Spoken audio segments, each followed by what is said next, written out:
What's up, everybody? Lewis from San Diego with Specialty Electric, and talking about outdoor rated ceiling fans, some of the differences and what you might need for your personal use case.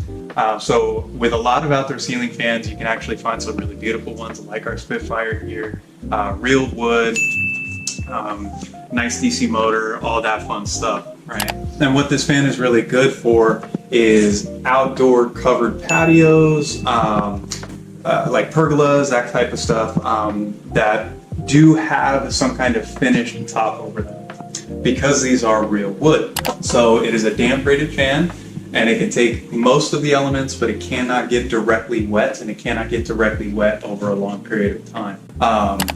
That's where something like this fan would come in, the Roboto.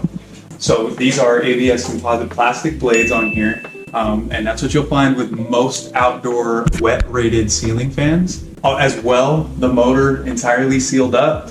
You could turn a hose on this thing if you wanted to clean it off on a completely open lattice type pergola. Anything you wanted to do with this fan, you could really get it done. Final fan to highlight when you're thinking about outdoors and somewhere closer to our region or anywhere coastal would be a directly marine rated fan, something like this one up here. Tiny little guy, Tri-Air.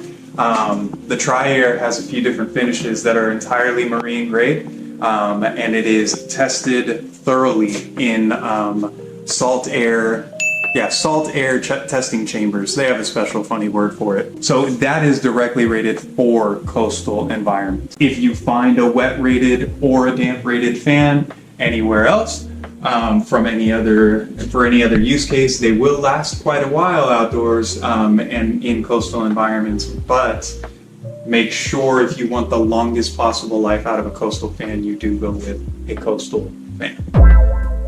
For any other questions that you might have on this type of thing, feel free to visit us in store or give us a call. San Diego, make a fan out of you.